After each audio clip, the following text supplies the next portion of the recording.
Alright guys, this is a mini PC. I basically picked this up because I wanted to make like an emulator setup that's portable. I figured why not pick one of these up and check it out. This is a PC. It is so small. So this is a KAMRUI, I don't know if I'm saying that right, E1.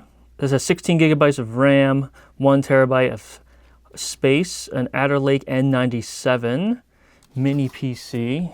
Let me see if I could get that to focus there. There's the specs. I basically picked this up because I wanted to get an emulation setup without having a huge PC, because that's what I'm running right now. I have just like a spare PC running that I loaded all my emulators to. But this, I wanted to pick this up because it's way more portable. And look at the size. This is actually crazy. Let's see. For faster setup, avoid LAN initially. Connecting my triggered long updates, delaying desktop access. All right. So this right now, we got a power button here. I might be better going off camera because it keeps focusing my face there. We got a power button, 2 USBs in the front, and audio out, I assume. And on the back, we have HDMI, display port, 2 more USBs, and the DC power right there. All right, so I'm going to go power this up, see how it goes, and load in all my stuff on there. Of course, in this box, it comes with, it looks like this HDMI, comes with HDMI cable. It seems like some kind of mounting plate, perhaps. And the power cable. So we got the power right here. Perfect. And obviously the manual. All right. And the mounting plate, actually, you can install it on the back of a monitor. So let me just show you guys. That's what that's for. Make it a true portable setup. But yeah, I'm going to go check this out. All right, guys, so I have a basic setup of the computer right now. And what I wanted to do with this computer, the goal was to basically have a very small and portable emulation machine. So I can bring it over to friends' houses or on vacation. I don't have to bring a giant computer tower with me. I can just bring this little box and I can have most of my games and we can all play some fun games together. So I just wanted to set it up a little bit to show you guys. So let's start with Dolphin Emulator. And we're just gonna install it, latest version. Open this up here. And I have a emulation folder already with stuff that I want to add.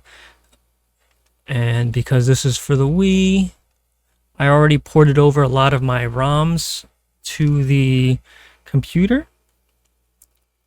And while this goes, I'll just let this go actually, and I'll just hang out for a little bit.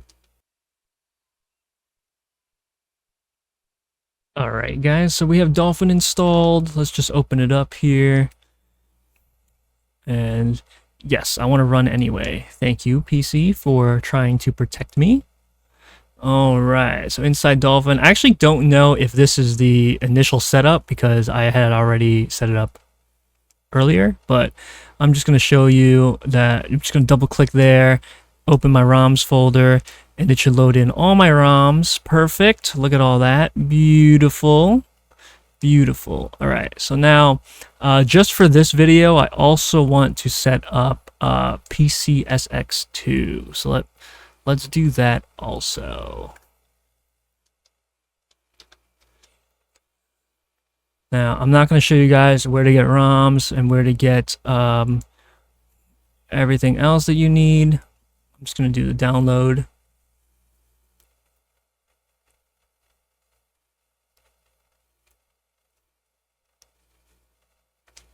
Let's open that up here. Nice. All right. So actually, I'm just going to create a folder here called PCSX2. And I'm just going to drag everything over from here to here. And now I'll let this run. All right, now that we have that installed, let's Open it up here. See, oh, it was already set up. Okay, again, I already set this up and I just wanted to show you guys.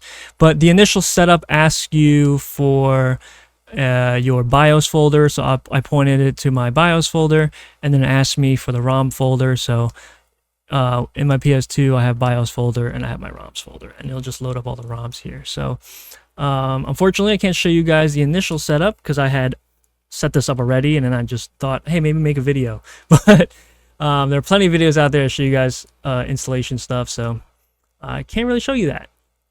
So yeah, so now we have PCSX2 here. We have Dolphin. I guess I can show you guys how to set up a controller real quick so we can test out some stuff.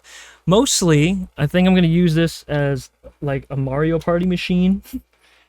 So I'm going to plug in a PS5 controller, because that's just what I have next to me, into this PC. It should auto-detect it since Windows. We're going to go over to controllers here. We're going to look at port 1, standard controller, configure it. And we have right here the DualSense wireless controller. And we are going to configure it. So let's just go through here and select the button that corresponds to how we want the buttons to be. So you're going to click with the mouse here and then click the corresponding movement on the controller. All right, that should be good. The C stick, I'll do this. Make sure, right. Okay. And the triggers.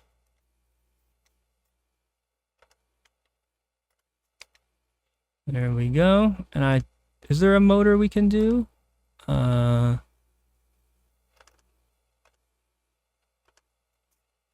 Perfect. Oops, I don't think I meant to do that. Let's just do this. Let's just see if that works here. And I'm just gonna save this as PS5 controller so I know. There we go. And we'll close out. All right, so that should all be working. Now I'm just gonna close this and let's just select one of the Mario parties. Let's go with Mario Party 4.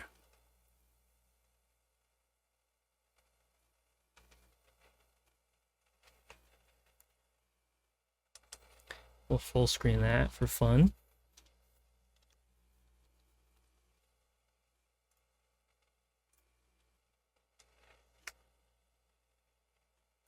And look at that, it's working. I don't have any audio hooked up to this, but just so you guys can see it.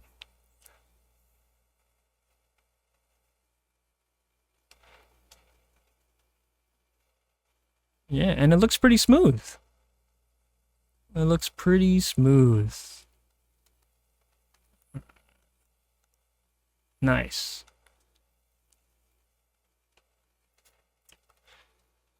All right. We won't get too into the game here. I just wanted to see that it boots up just fine and it is playable. Look at that. Perfect. All right. All right, let's end that. All right, so now let's test PCSX2. Just open this up and let's configure the controls. So we're going to go over the controllers here under settings, controller 1. And what's great about PCSX2 is that you can actually automatically map stuff. So we hit automatic mapping and we hit our DualSense controller. It will automatically map everything to the correct button and stick. So that's fine. Let's close that. And out of all our stuff here, let's start up. Uzumaki Chronicles 2. Why not? We just finished that game actually at the time of this recording.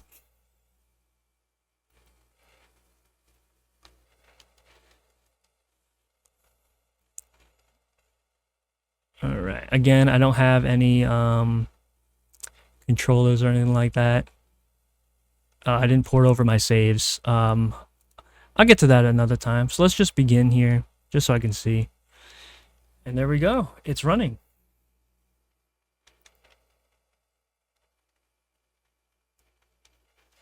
Nice. All right, let's just skip all this stuff.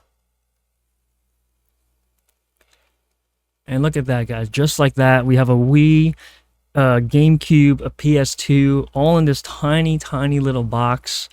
And it has enough ports for... Yeah, and it runs pretty well. This is pretty good. Look at that. It has enough ports for 4 controllers. There's 4 USBs in here. Of course, I'm using one for a keyboard and mouse. We could always get a USB like hub. I don't know if that's going to work out. It's either that or this computer does have Bluetooth. So we can Bluetooth controllers to it. See how that works out. But yeah, guys, this is pretty good. I'm just going to close this out now. Alright guys, so one last thing I wanted to test was the XEMU Xbox emulator. I already downloaded it and I already set it up on the machine. But basically, I'll just show you, you're going to need these files here. It's when you set it up. I can't show you where to get these files. But yeah, when you initially set it up, you're going to need these files here. And then it's going to ask you to insert an Xbox disc. So what we're going to test here actually is we're going to load the disc here, and we're going to use one from the external hard drive, so we can test an external hard drive here, and we'll try Halo. After we load the disc in, we're going to have to reset the emulator.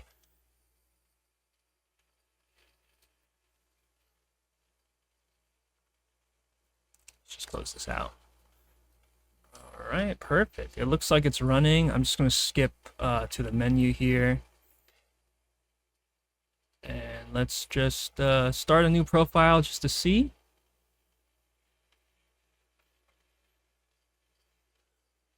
And we'll load into the campaign, see how that goes, if it runs smoothly or not.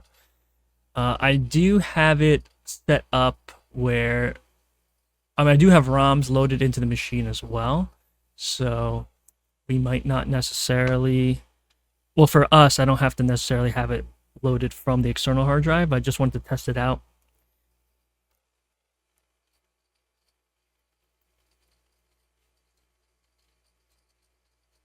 It does seem a bit slow, but that's okay. Like I said, this is a small computer, a mini PC. I don't expect it to have the greatest performance. It just has to be usable because I'm just, taking this with me on like a vacation or something, or if I have, going to a friend's house, something we can just bring with us quickly and not have to pack so much.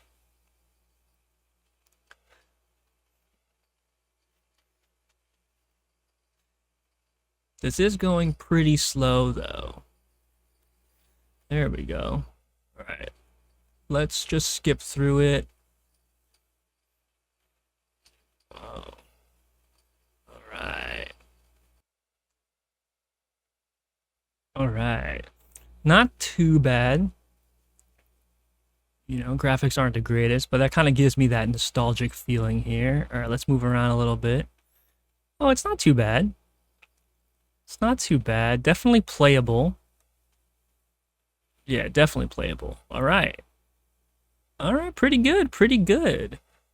Like I said, I don't expect the greatest performance because it is just a little PC. But yeah, definitely something I could bring with me on vacation, and if I'm bored, just hook it up to the TV and, play some games. Pretty cool. All right.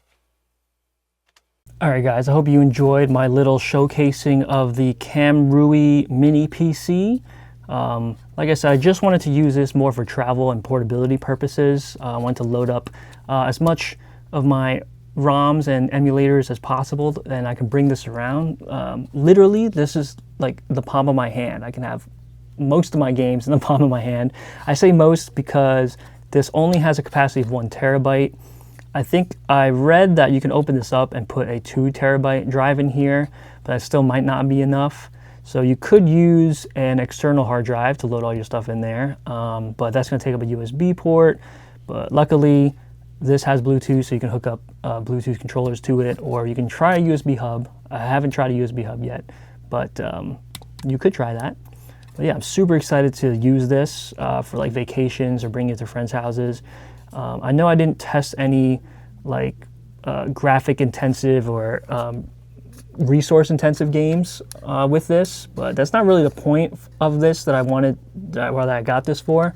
I did want to use it for more for like older games, retro stuff, nostalgia really for me and my friends, or just, you know, lighter games to bring over, because I just feel like there's something about older games that had like a couch co-op. There were more couch co-op stuff than there is today. And even so, a lot of the couch co-op stuff isn't really graphic intensive. And if there's games that I want to play that are like really, you know, what do you call it? Resource intensive, then like I'm gonna bring those things, like an actual gaming PC or a laptop or something. But this is everything I need in this little box, exactly what I wanted it for, and it runs exactly how I expect it to run. You know, I don't expect it to run the crazy games, but yeah, and it was only $200. So, you know, this little guy playing thousands and thousands of games, all the consoles in one. It's crazy. So yeah, guys, I don't really do this kind of content, so I hope you enjoyed it. If you like it, like the video. Maybe I'll do more stuff like this in the future. But yeah, subscribe to the channel. I do a lot of playthrough videos, and obviously I'm not going to be using this. I still have my big tower with all my emulators on it, and I'm going to be playing and recording with that. Like I said, this is just for travel purposes. Once again, this is the KAMRUI mini PC. This is the E1, it has 16 gigabytes of RAM, 1 terabyte drive, and the Adder Lake N97 CPU. And that's it for me, guys. I hope you like what you saw, and I'll see you guys next time. Peace.